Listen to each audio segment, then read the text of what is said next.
Bonjour à tous, nous nous retrouvons aujourd'hui pour un nouveau tutoriel sur SAP et aujourd'hui nous allons voir comment décharger les centres auxiliaires, notamment après l'étape de la détermination du prix unitaire des activités, donc vu dans le tutoriel précédent.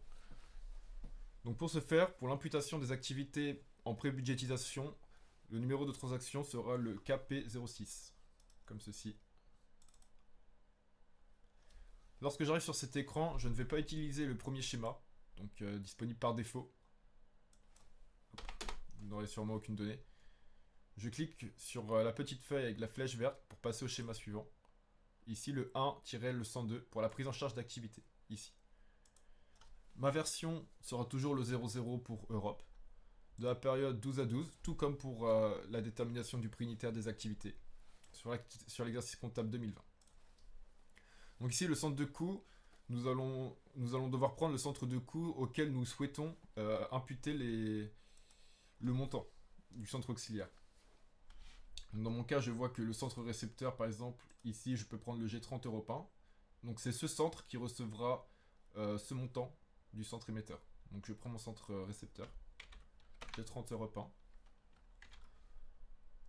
Pour le type d'activité, je n'ai pas besoin de rentrer quelque chose.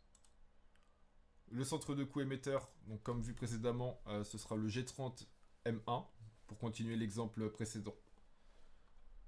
Et le type d'activité du centre émetteur sera bien entendu le 901-30, puisque c'est pour cette activité que nous avons déterminé le prix unitaire du centre précédemment.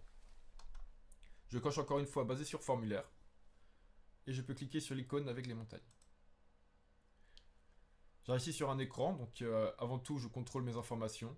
Le centre de coût auquel je souhaite imputer l'activité est bien le centre principal G30 Europe 1, donc G30 Europe, Adidas Europe.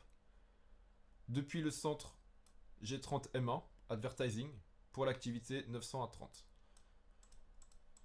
Donc dans cette... excuse-moi.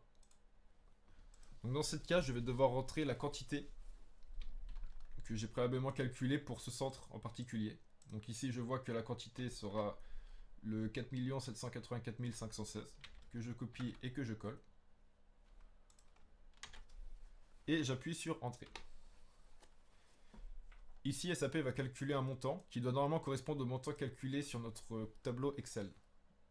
Donc ici 377 272 607. 377 212 605. L'arrondi vient probablement du fait que dans la détermination du prix unitaire précédemment, nous avions fait un arrondi. Donc cela sera comblé plus tard, notamment avec la gestion des écarts, comme nous l'avons vu dans des activités précédentes. Lorsque tout ceci est vérifié et que tout est bon, je peux sauvegarder. Et voilà, ensuite je peux passer à la ligne suivante et recommencer l'opération en mettant le G30 Europe 2 et en prenant la quantité Europe 2. Comme ceci, ici les informations ne changeront donc pas. Et continuer. 439, je vérifie une dernière fois, 34 669. Voilà.